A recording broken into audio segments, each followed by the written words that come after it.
A blind 12-year-old walked into a masterclass full of prodigies, got mocked by a famous pianist, and then played something so powerful, the room forgot how to breathe. You ever meet a kid who doesn't need to see the world to understand it?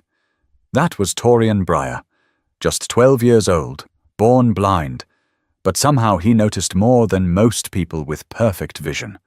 He could tell when someone was lying by the way their breath shifted. He remembered the way different shoes sounded on concrete. And when it came to music, Torian didn't just hear it, he felt it. He lived with his aunt, Jolene, in a cramped one-bedroom apartment on the east side of Birmingham, Alabama. Jolene worked night shifts cleaning surgical rooms at a hospital and picked up shifts wherever she could. She didn't have time to sugarcoat life. But she loved that boy like he was her own. His mother, Jolene's younger sister, had passed during childbirth. No father had ever shown up. So it was just the two of them, and every month was a stretch. They didn't have much. Their kitchen floor tiles peeled at the corners, the couch had springs that poked through, and their heater never worked right in the winter. But there was a tiny Yamaha keyboard that sat on a fold-out table by the window. That thing had missing keys and a duct-taped wire, but to Torian, it was his whole universe. He'd wake up before school, slip his headphones on and practice. No lessons, no sheet music, just instinct. Some days it was an old church hymn. Other times it was jazz he picked up from an old radio station. Most times it was something he made up on the spot. Sounds that didn't follow rules but made people stop and listen. The local community center had a dusty, upright piano. The keys were sticky and a few were chipped, but Torian begged to play it whenever Jolene took him there. Sometimes he'd lose track of time. Other kids would gather around, whispering like they were watching something they didn't know how to name. It wasn't just that he played well, it was how he played. The kind of sound that made grown men blink too hard. One afternoon, as he ran his fingers along a slow blues line, Ms. Carver, the after-school tutor, watched from the hallway. She'd always kept an eye on Torian. She'd seen kids like him before, kids who carried their pain in silence. But what struck her most wasn't the pain. It was the way he transformed it. She crouched beside him that day and said, "Torian, who taught you to do that?" He shrugged. "Ain't nobody teach me. I just play what I hear. Sometimes what I feel." "And what are you feeling right now?" He tilted his head and smiled. "Like the notes are trying to say what my mouth can't." It was the kind of thing that sticks with you. Ms. Carver didn't say much more, but that night she looked up something she'd heard about. A world-renowned pianist named Alistair Duveau was coming to town for a youth masterclass. It was supposed to be for elite students, the kind with private tutors, connections, and parents who wrote checks with 4 zeros. Kids from schools that had music wings bigger than the entire community center. But the application didn't cost anything, so she filled one out for Torian behind his back. No videos, just a short audio clip she recorded on her phone. Him playing a song he had made up one rainy Thursday when he thought no one was listening. But what came next wasn't what anyone expected. The letter came 2 weeks later. It was a glossy envelope, thick paper, gold trim. The kind of envelope you don't usually see in mailboxes with rusted hinges and chipped paint. Ms. Carver knocked on Jolene's door after work, still in her navy blue scrubs. Torian was at the kitchen table, head tilted toward the radio, humming along to something faint and off-key. Jolene squinted at the envelope. "It's not a bill. That's already strange." Miss Carver smiled. "It's from the Birmingham Conservatory." Jolene raised an eyebrow. "You signing my nephew up for something I need to know about?" "Just open it." Jolene slid her finger under the seal, read the first few lines. Then she paused. Her eyes skimmed the rest in silence. She looked at Torian, then back at the paper. "They want him to perform? In front of who?" "In front of Alistair Duveau. He's hosting a masterclass. Big deal. Real fancy. Only a dozen kids got picked. Your boy's one of them." Torian looked up, confused. "Who's Alistair?" Miss Carver sat down next to him. "He's French. Wears tight suits. Real serious. He's one of the best classical pianists in the world.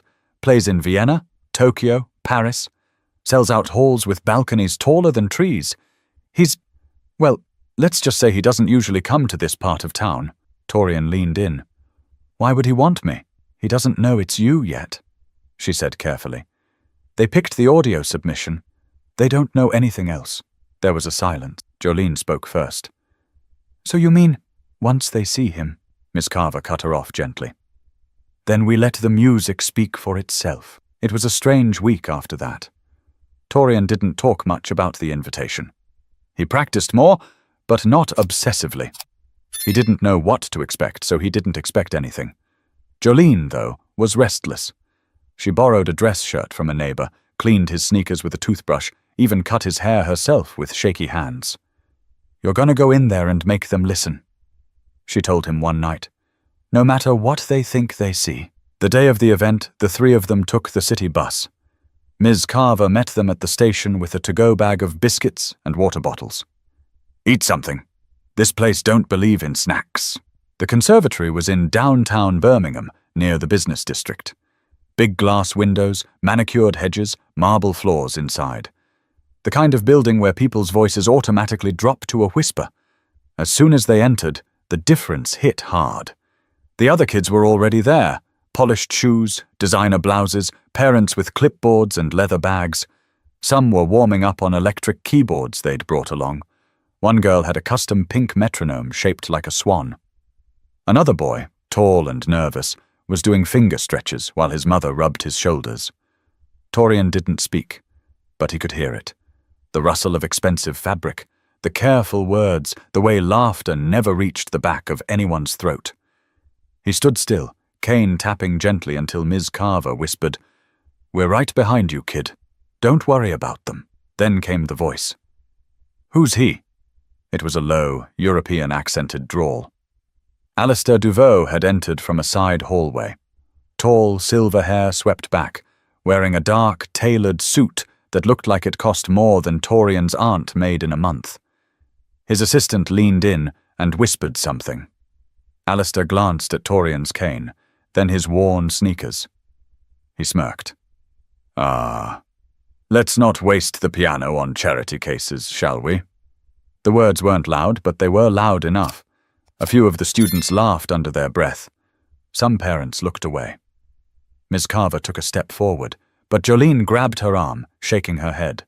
Torian just stood still. Face blank. "Can I still play?" he asked quietly. Alistair blinked, surprised he'd heard. The pianist waved a hand without looking. "Fine, if we have time." But something shifted in that room, and no one realized it yet. The masterclass began in a recital hall with curved wooden walls that bounced the sound just right, the kind of room that made even a whisper feel important. The grand piano sat at the front, a Steinway, polished like black ice. A velvet rope circled the instrument. Only students on the roster could pass. Alistair stood near the bench like a king by his throne. The first student, a boy named Camden from St. Augustine, Florida, performed a technically flawless Debussy prelude. Clean, smooth, precise. Alistair gave a brief nod, offered cold, clipped advice, and motioned for the next. One by one the kids played. Some were better than others. Some were scared stiff. Others too proud for their skill level. But every single one of them had 2 working eyes, a private teacher, and a family with money. Torian waited. No one had told him where his slot was. The assistant kept skipping past his name on the list. Jolene sat in the second row with her hands clenched in her lap, eyes hard. Ms. Carver hadn't blinked in minutes. 3 hours passed. It was now past noon. The last scheduled performer had finished, a girl named Leona from Baton Rouge, who'd played a passionate Chopin nocturne. The room applauded politely. Alistair checked his watch. "And that concludes—" Torian raised his hand. Alistair blinked at him, eyebrows lifting slightly. "Yes? You said, if there was time. Can I still play?" There was a pause, not silence. A pause. The kind of beat where grown people hold their breath to see if someone's going to do something stupid or brave. Alistair exhaled slowly, then gestured. "Very well." The room didn't know where to look. Some parents exchanged glances. A boy near the back snickered under his breath. Torian stood, cane tapping lightly. Ms. Carver walked him down the aisle. He counted steps by rhythm, 7 steps to the stairs, 3 up, 4 to the bench. His hand brushed the wood of the Steinway, smooth and cold. "Sit," Alistair said. "Let's see what we're working with." Torian adjusted his seat slowly. His left shoe tapped twice on the pedal to check resistance. Then he rested his hands on the keys. They were different than what he was used to, heavier, more reactive. But he didn't flinch. He exhaled, and he played. Not a piece from a book, not something polished for judges. It started low, soft, 3 notes with aching space between them. Then the left hand came in, dragging sorrow behind it like a shadow. It wasn't flashy. It wasn't perfect. It was real. The right hand climbed, searching. Then a sharp chord, unexpected, raw, the kind that makes a room forget how to breathe. He wove blues with classical flourishes, bending the melody like it hurt. The middle section collapsed into minor dissonance, almost like arguing with itself, before swinging upward into a hopeful run that sounded like sunrise. You didn't need to know music to feel it. It was loss, rage, love, and survival, all in one. When the last note hit, it didn't ring. It hung, then silence. No applause, just disbelief. Even Alistair's face, a man known for controlling every blink, had cracked. His mouth opened slightly. No one spoke. A girl near the front wiped her cheek without realizing she was crying. Torian didn't smile. He just turned his face toward the audience. "I call it Where I Live When It's Quiet." Jolene stood. She didn't clap. She just said, "That's my nephew," and that was enough. But someone had recorded everything, and by nightfall, the internet would be watching too. The clip went online before Torian even got home. One of the students, a quiet kid from Tulsa named Eli, had pulled out his phone during the performance. He hadn't planned to record the whole thing, but when Torian started playing, he forgot to stop. The boy uploaded it to a small classical piano group on social media with the caption, "This blind kid just stunned everyone at the Duvo masterclass. Watch till the end." Within 6 hours, the video had crossed 50,000 views. By midnight, it was closing in on 1 million. But Torian didn't know any of that. He was sitting on his mattress on the floor, still in the clothes he'd worn to the conservatory. His fingers were laced in his lap, and his aunt was heating leftovers in the kitchen. Miss Carver sat at the little table, scrolling through her cracked phone screen like it had turned to gold. "Kid," she said softly, "you need to hear something." Torian tilted his head. "Another message?" She turned the volume up and held it near his ear. It was a clip of him playing, distorted slightly by the phone mic, but unmistakably him. You could hear a girl gasp in the background. Then silence. Then someone whispering, "What did I just hear? People are sharing it?" He asked. "Not just sharing," Miss Carver said. "They're talking about it. Journalists, music blogs. Some composer in Seattle wants to contact you. And," she looked at Jolene, who had walked over holding a plate, "someone from the conservatory called, said they'd like to offer you lessons. Free, with transportation." Jolene sat down. Slow. They didn't want to waste the piano before. "Well now," Miss Carver said. "They're begging for a seat beside it." Torian didn't say anything. He leaned back against the wall, listening to the heater clank in the corner, to the distant sound of a siren outside, to the way the world had turned since that morning. "I didn't play it for them," he said. "I played it for me. And that's why it hit different," Jolene said. The next day, the news spread wider. Clips appeared on national morning shows. One headline read, "Blind Alabama Kid Silences Masterclass with Original Piece That Broke Every Rule." Another one said, "Alistair Duvo Left Speechless by Teen Pianist He Almost Ignored." Duvo's name was in the mix now, and not in the way he liked. People started pointing out his comment. The internet is good at remembering cruelty, even when it's casual, even when it's quiet. A reporter called his team for comment. They declined, said he had no statements at this time. But at the conservatory, something strange happened. People started talking about Torian without whispering.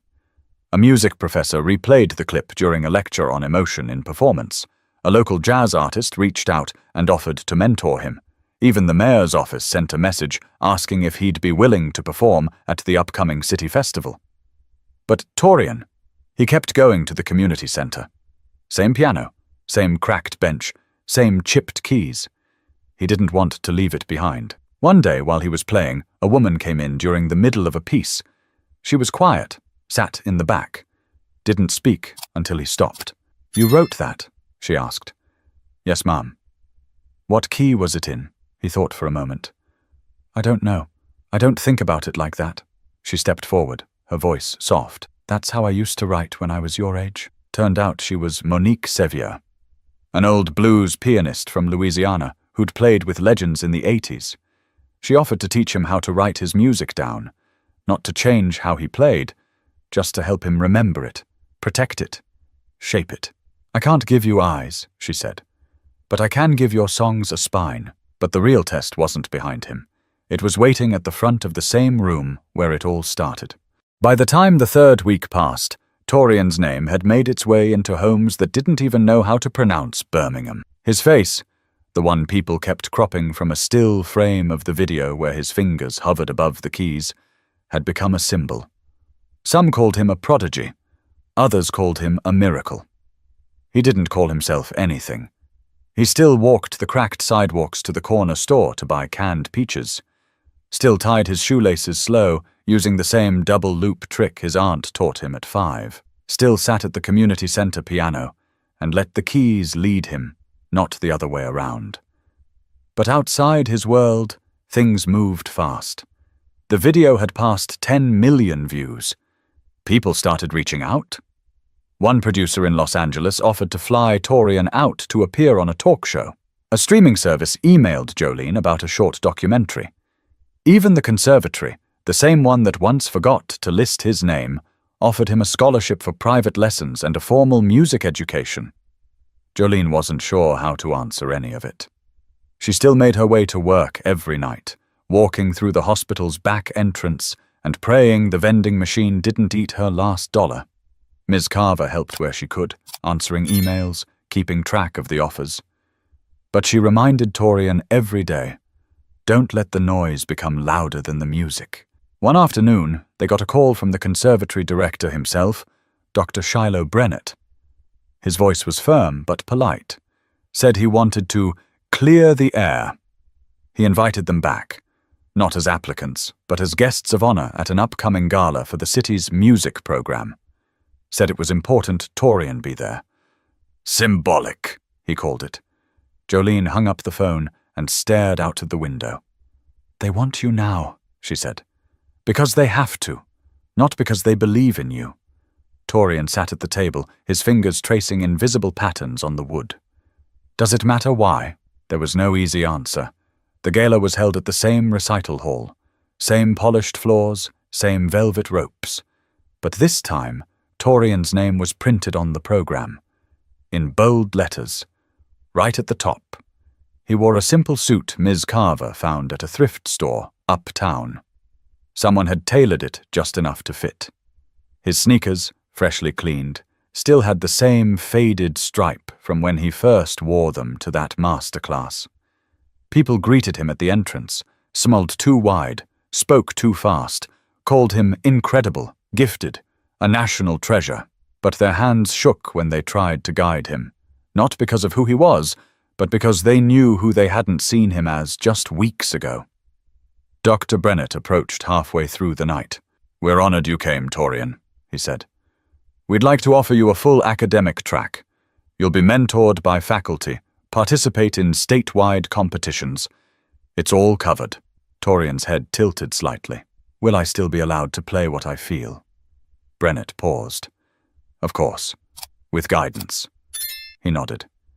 I'll think about it. The offer was real. So was the applause when he was introduced. So was the look on Jolene's face. Pride, fear, and the kind of protectiveness that can't be trained out of someone who's had to fight for everything. But Torian's heart wasn't inside that room. It was still with the kids who stood behind him at the community piano, waiting for their turn. with the songs he hadn't written yet, with the people who didn't need cameras to notice him. That night, on the way home, he asked Jolene, "Do you think they mean it? Or just feel bad?" She answered without looking. "Some people change their hearts. Others just change their tone." He thought about that for a while, but the past wasn't finished with him yet, because the one person who hadn't said a word was the one who started it all. It was a chilly Friday morning when the second masterclass was announced. The same location, the same format, and, surprisingly, the same host, Alistair Duveau. The conservatory tried to frame it as tradition, due to the overwhelming success of last year's event, but behind the curtain, people whispered other reasons. Duvau's team had been under pressure ever since that video. Music forums dragged him for the charity case remark. A few called for him to be dropped from concert lineups. He stayed silent. No apology, no interview, just silence. Until now. The conservatory director reached out again. "Torian, we'd like you to be part of it, as our featured guest." Jolene's jaw clenched so tight she had to leave the room, but Torian simply asked, "Will he be there?" "Yes," the director said. "You'll share the same stage." Torian nodded slowly. "Then I want to come." Ms. Carver blinked. "You sure?" He tilted his head. "I think he needs to hear something." A week later, the hall looked almost identical. Same rows of cushioned chairs, same polished floor, but the mood had shifted. This time, everyone knew who Torian was, and they didn't dare underestimate him.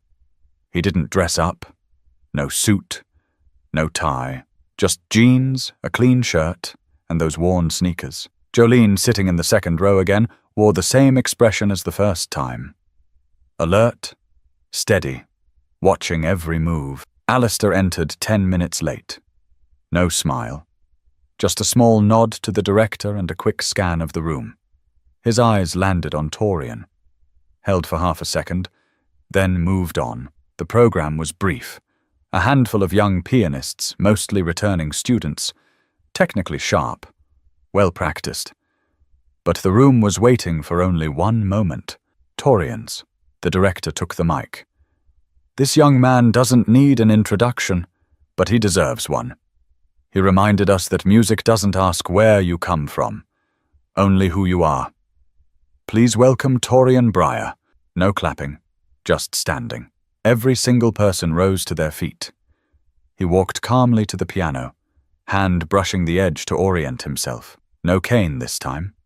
He sat, adjusted the bench, then paused. Not to collect himself, to listen. The audience leaned in. He placed his hands on the keys, not like a performer, but like a friend returning to a conversation. Then he played. It wasn't a big, showy piece. It was simple. A slow waltz.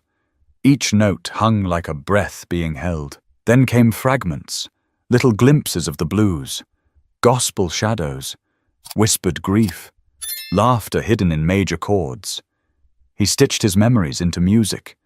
Every skipped name, every closed door, every night spent with only sound for company. It was beautiful, and it was directed at one man in the room. When the final note faded, Torian stood. He didn't bow, didn't wait for applause. He turned toward Alistair. "Mr. Duveau," he said. "Thank you." A few heads turned, confused. "Because if you hadn't doubted me that day, I might have kept playing in the dark." There was no anger in his voice, just clarity. Alistair stared at him. Face unreadable. For a moment it looked like he might speak, but he didn't. He nodded. And this time it wasn't smug. It was small, quiet, honest. Torian walked off stage, past the velvet rope, past the rows of people who now knew his name. Ms. Carver met him in the wings. "You okay?" "Yeah," he said. "I think he finally heard me." But one last thing needed to be said, and Torian knew exactly how he wanted to say it.